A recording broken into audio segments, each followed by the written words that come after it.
Hola oyentes de Radio Sefarad, bienvenidos a El Buen Nombre, este programa sobre genealogía que nos dirige desde México Alejandro Rubinstein. ¿Qué tal, Alejandro? ¿Qué tal, Jorge? Y que, como sabrán, en las últimas entregas está volcado en explicarnos los nombres de los profetas y su impacto, digamos, en la genealogía judía, cómo se siguieron empleando o no. En el caso de hoy tenemos una pareja mixta porque veníamos con nombres de profetas muy conocidos o de los llamados menores, y hoy tenemos uno y uno, ¿no? Efectivamente, Jorge. Hoy hablaremos de Habacuc, uno de los profetas menores, y posteriormente de Ezequiel. Pues bien, comenzaremos con Habacuc. Pues este personaje se ubica en el siglo VII antes de la Era Común, y su devenir profético se desarrolló entre los años 609 a 597. Esto es, hace ya aproximadamente 2600 años. En dicha época prevalecía el poder de los babilonios, quienes, habiendo derrotado a los egipcios en Carchemish, se habían tornado en los líderes regionales del Asia Menor.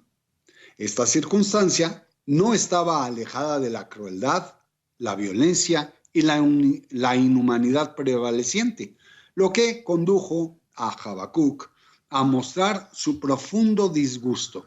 Su mensaje se centró en profetizar que la maldad caería con el paso del tiempo y que los justos vivirán gracias a su fe.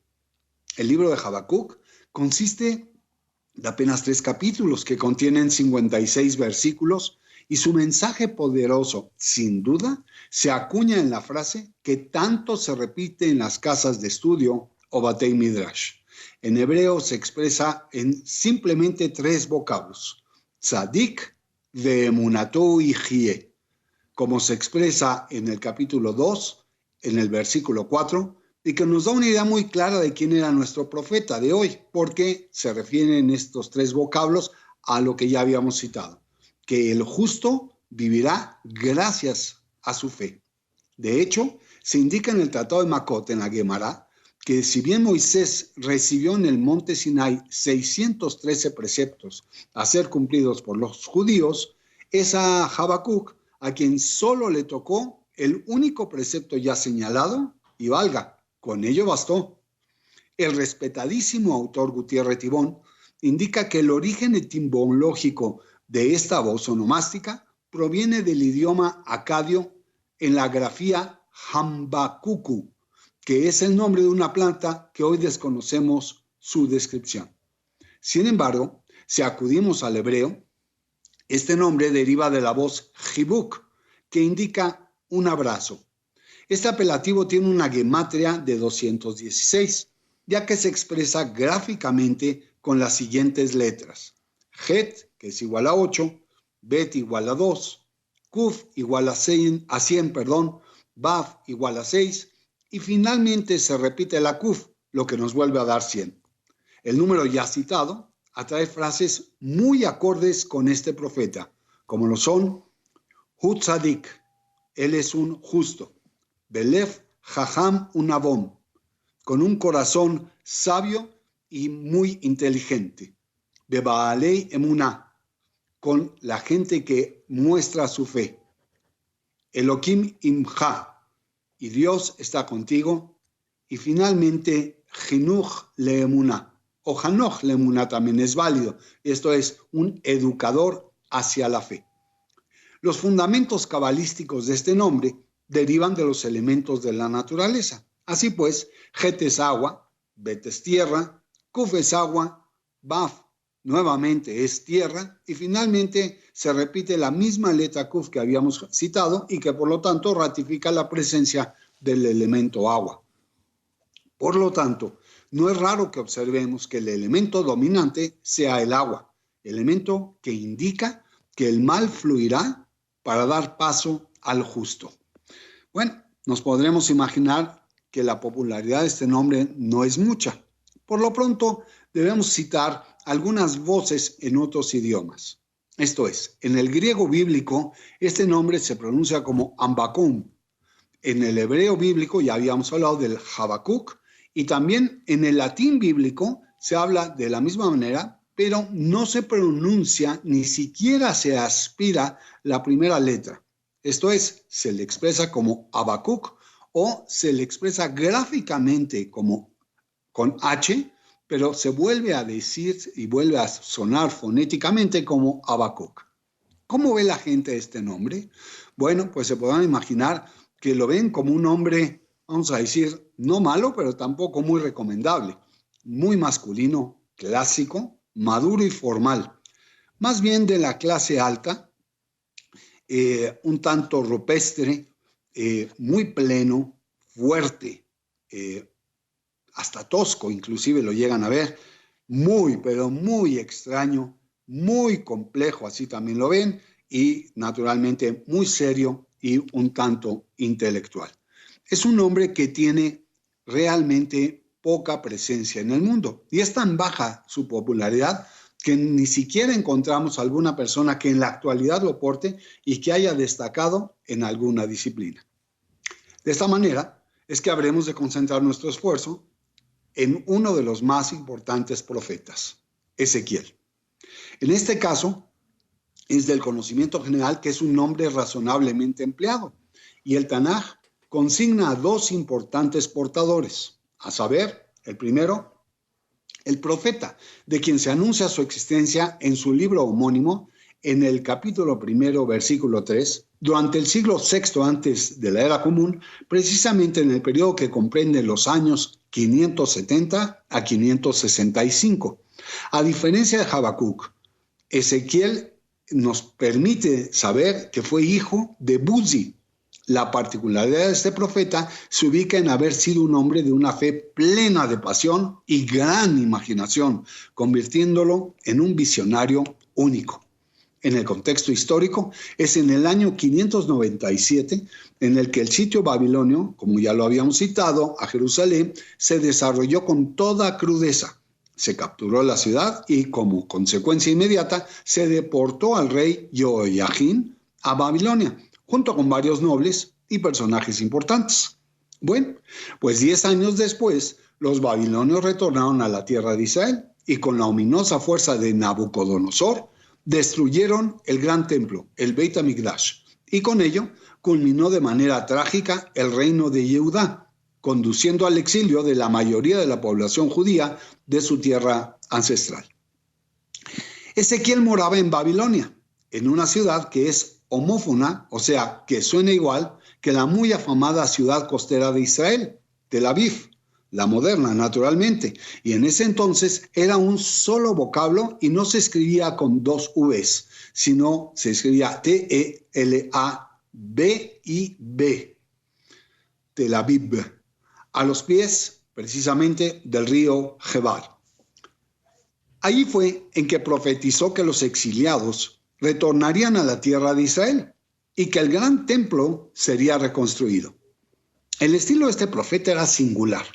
Expresaba sus visiones de manera realmente extraña y con acciones simbólicas francamente fantásticas, que entre muchas se pueden citar las de ingerir un papiro en el cual estaban escritas palabras de profecía, consumir inmensas raciones de grano con agua o el rasurarse la cabeza.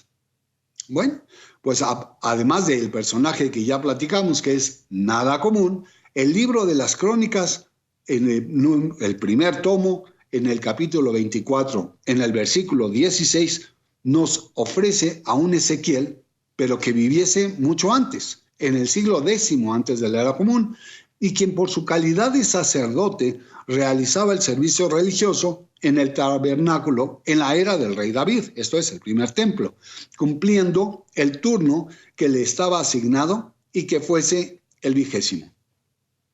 En cualquier sentido, el significado del nombre en estudio es de Dios es la fortaleza, ya que se pronuncia en hebreo Yehezkel, y por lo tanto el núcleo del nombre, en este caso Yehesk, proviene del vocablo Hazak, fuerza, y la partícula mostrada en sufijo Aleph Lamed resulta en una manifestación del nombre divino.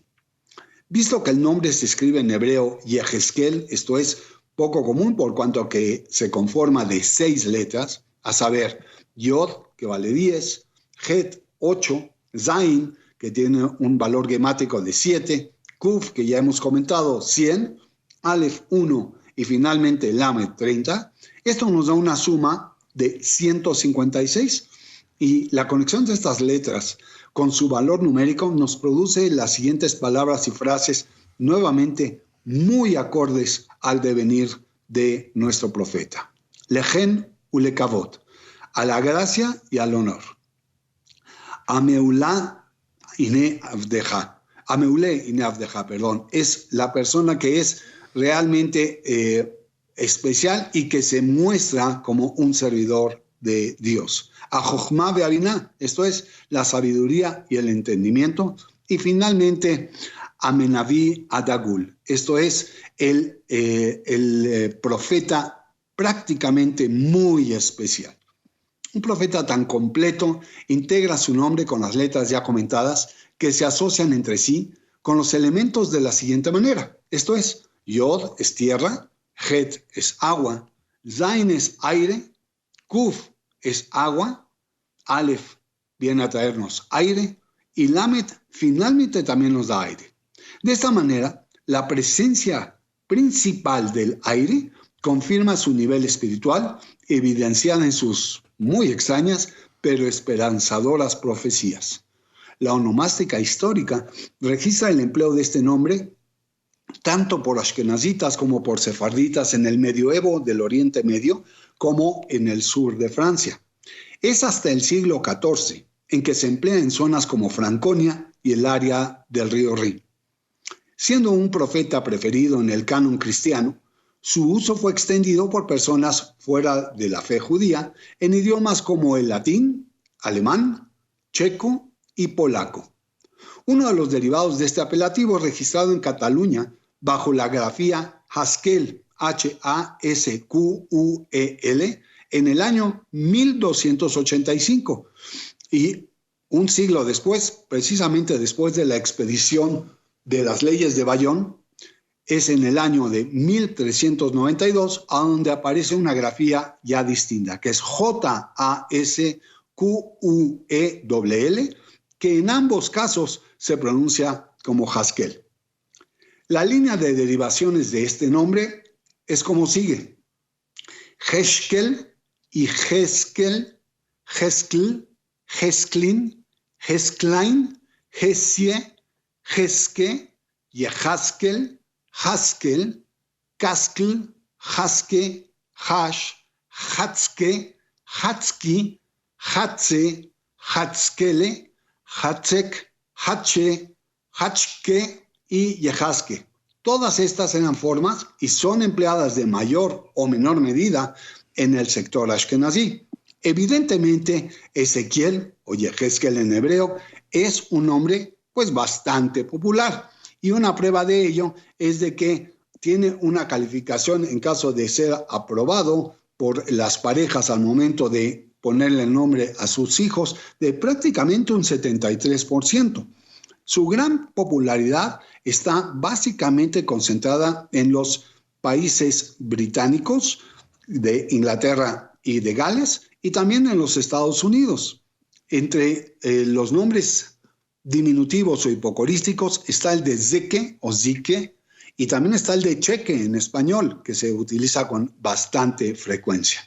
Bueno, este nombre tiene algunas variantes, como ya las hemos comentado, en el mundo ashkenazí, y para no aburrir con el sonido de las distintas voces, habré de decir que también está registrado en el idioma finés, en el idioma portugués y en el yiddish de maneras variadas, aunque ya platicamos bastante sobre cómo sucede con el yiddish con estas últimas voces.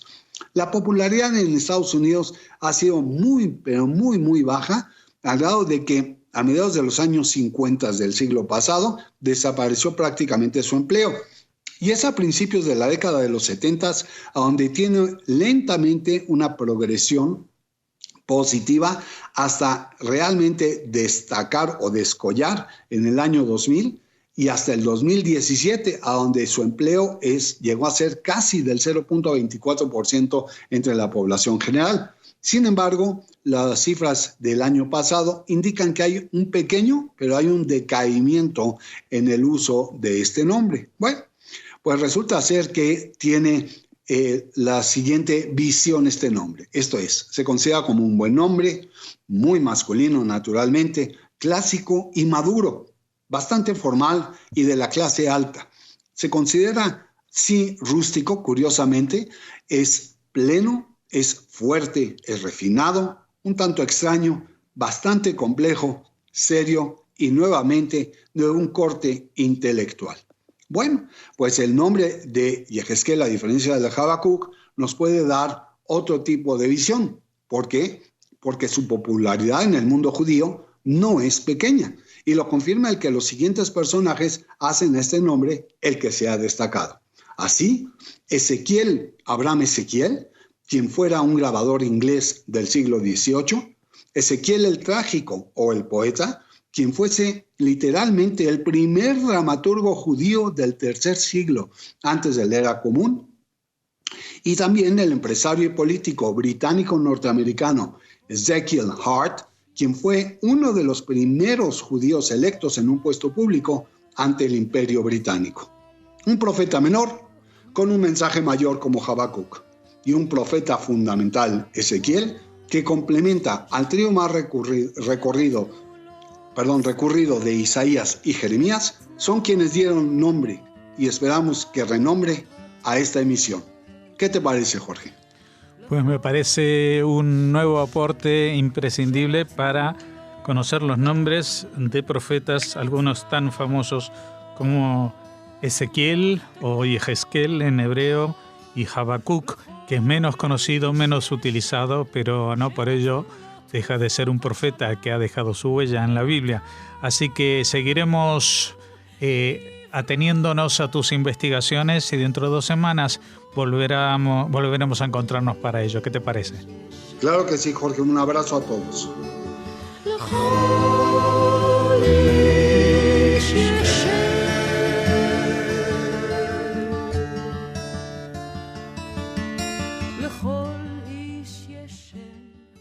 שנתן לו אלוהים ונתנו